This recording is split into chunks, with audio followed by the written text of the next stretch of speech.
In today's lesson, we're going to continue with the exponent laws and work on combining our exponent laws. So a number one rule I always like to work with, and you don't have to, but it just makes things easier.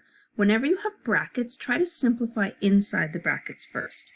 In this first question, inside the brackets cannot be simplified. I cannot simplify negative 2x squared, and I cannot simplify 3x. So that does not apply to this question.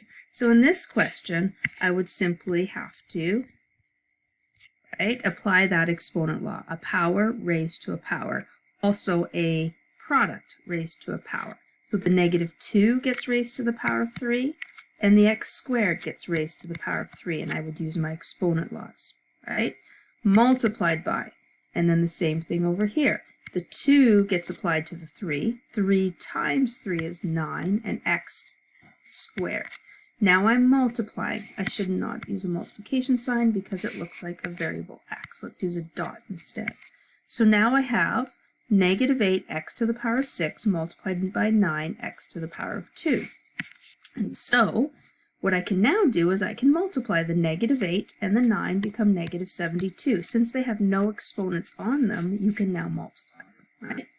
If there's still an exponent that needs to be applied to the base, you are not allowed to go negative 2 times 3. But now that the exponent has been applied, you can now multiply. And x to the power of 6 multiplied by x to the power of 2 is x to the power of 8. Let's try another. In this question, I'm missing my little 3 there. In this question, inside the brackets can be simplified. I have a division, right? 2 divided by 6. Well, that's 2. 6 does not divide into 2, but it's a fraction that can be reduced. So I see 2 and 6 have a common factor, which I can reduce down to 1/3, right? Divide by 2, divide by 2. X to the power of 7 divided by x to the power of 3 becomes x to the power of 4. So when you subtract the exponents, the answer to that subtraction, the base and the power, get written on the top of the fraction. And then I have a power of 3 there, right? So now I'm going to apply the 3 to the negative 1. 3 negatives is still a negative, right? I don't even need the negative 1 because I'm going to be multiplying, so I'll just write the negative. And then I have x to the power of 4 to the power of 3, so I multiply my powers. And then on the bottom, I have 3 to the power of 3, which is 27. 3 times 3 times 3. Here's another example where inside the brackets cannot be simplified, so I have to apply that power of 3. So I would get negative 8, x to the 9, y to the 6.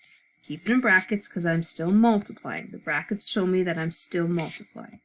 Negative 5 squared, which becomes positive, x squared to the power of 2, y cubed to the power of 2.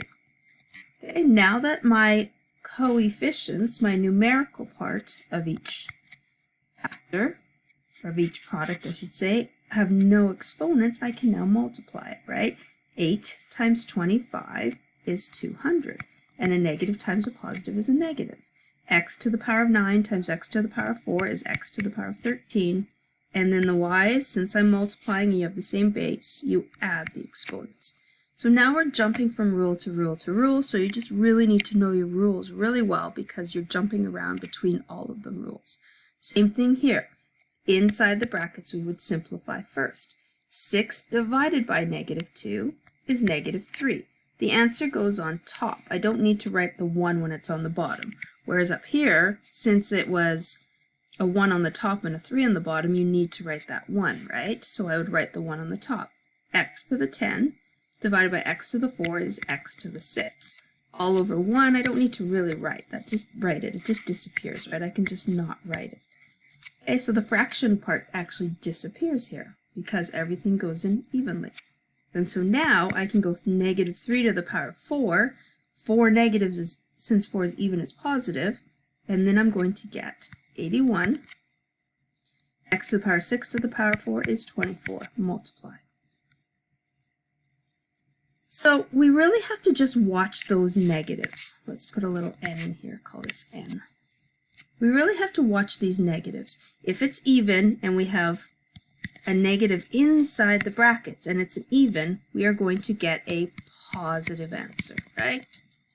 If it's odd and we have a negative inside the brackets, we get a negative number. If the negative's outside, it really doesn't matter what exponent we have here. The negative just tags along, right? The negative just tags along.